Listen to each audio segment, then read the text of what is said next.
Ini adalah prakondisi, pancingan awal menuju guncangan besar di akhir tahun 2026. Assalamualaikum warahmatullahi wabarakatuh. Pernahkah panjenengan semua merasa bahwa keributan kecil di jalanan hari ini sebenarnya hanyalah riak kecil dari gelombang raksasa yang sedang bergerak di bawah permukaan? Konflik warga antar kampung seperti Ambon versus Matraman, apakah ini sekedar perkelahian biasa karena masalah sepele, atau sebuah skenario sengaja yang diciptakan untuk menutup mata kita dari skandal yang jauh lebih mengerikan? Atau jangan-jangan ini adalah prakondisi, pancingan awal menuju guncangan besar di akhir tahun 2026? Dalam tradisi Jawa, tidak ada peristiwa yang berdiri sendiri. Setiap gejolak adalah sasmito, tanda alam yang membocorkan apa yang sedang terjadi di balik panggung kekuasaan. Mari kita bedah tabir di balik hiruk pikuk ini secara lugas dan jernih. Yang pertama, ramalan wangsit dan gejolak tengah tahun. Kalau kita tarik garis waktu ke belakang, ramalan atau wangsit mengenai ketegangan di tahun 2026 ini sebenarnya sudah tercium.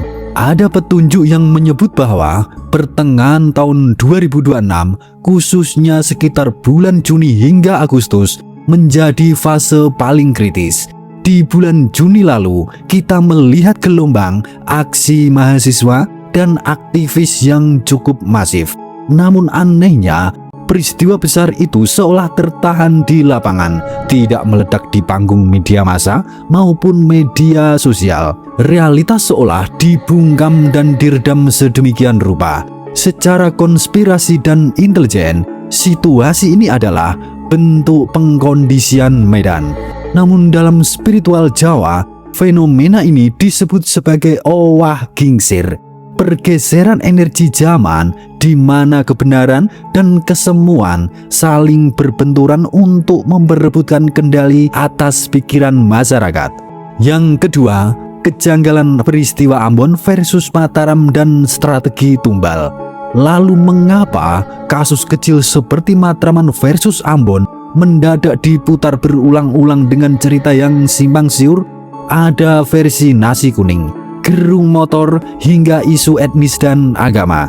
Pertanyaannya sederhana, mengapa kasus berskala lokal harus dibesar-besarkan menjadi narasi kesukuan? Jawabannya, ini adalah pengalihan perhatian. Di saat yang sama, ada kasus-kasus besar seperti skandal Febri Ardiansa dan saksi-saksi kunci yang berguguran secara tidak wajar yang tertutup oleh berita kerusuhan warga ini. Dalam istilah pewayangan Jawa, ini dinamakan sebagai tumbak tumenggung atau menumbalkan pihak kecil demi menyembunyikan benturan para kesatria dan raksasa di tingkat atas. Kasus Matraman hanyalah pion yang digeser untuk mengalihkan pandangan penonton dari papan catur utama. Yang ketiga, perang bintang dan rumah tangga koalisi yang rentan. Mari kita bicara fakta panggung politik hari ini. Mengapa suasana terasa sangat panas dan penuh konspirasi? Sebabnya jelas, koalisi gemuk yang rentan. Pemerintah saat ini merangkul semua lawan politik menjadi kawan. Di permukaan terlihat damai, tapi di dalam istana setiap faksi saling sikut. Luar versus dalam sudah tidak ada. Yang ada adalah perang saudara dalam rumah sendiri. Faksi militer berbenturan dengan faksi sipil politik. Lembaga hukum saling serang dan saling intip rahasia. Ketika satu kebijakan disorot karena dugaan korupsi, lembaga lain membalas dengan penggerbekan rahasia. Dalam terminologi Jawa, kondisi saling sikut dalam lingkaran kekuasaan disebut sebagai omah cilik kerep cerah, omah gede sikut-sikutan. Ketika para elit berebut piring kekuasaan, hukum dijadikan alat pukul dan media massa dijadikan benteng pertahanan. Yang keempat, Jokowi turun gunung, dan peta catur 2029. Di tengah kekacauan internal ini, figur-figur lama mulai turun gunung. Ketika kepercayaan publik pada pemangku kebijakan utama merosot, pesona figur lama kembali meroket melalui narasi media sosial. Skenario politik menuju 2029 sudah diputar dari sekarang. Bongkar pasang figur, pergeseran partai, hingga tarik-menarik pengaruh terus terjadi. Para elit politik sudah sibuk memikirkan kursi kekuasaan 3 tahun ke depan, sementara rakyat bawah masih bingung memikirkan esok hari mau makan apa atau apakah pekerjaan mereka akan aman. Dan yang bikin publik merinding adalah munculnya 2 tokoh yang semakin populer, KDM dan Gibran Raka Buming Raka.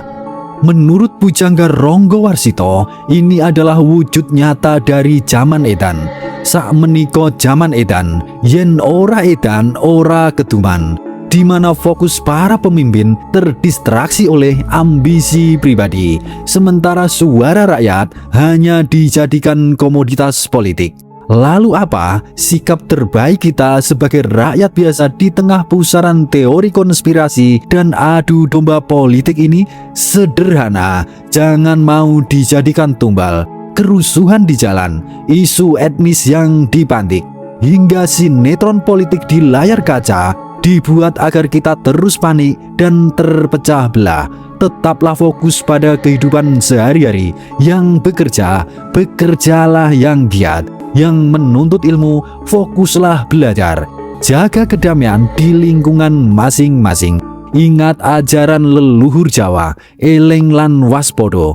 Sadar dan selalu waspada. Jangan mudah tersulut oleh narasi yang sengaja diciptakan oleh mereka yang sedang berebut tahta. Semoga bumi Nusantara selalu dilindungi dari mara bahaya dan rakyatnya diberi ketabahan serta kejernihan berpikir. Matur sembah nuwun. Rahayu, rahayu, rahayu. Suradira Jayaningrat lebur dening pangastuti. Wassalamualaikum warahmatullahi wabarakatuh.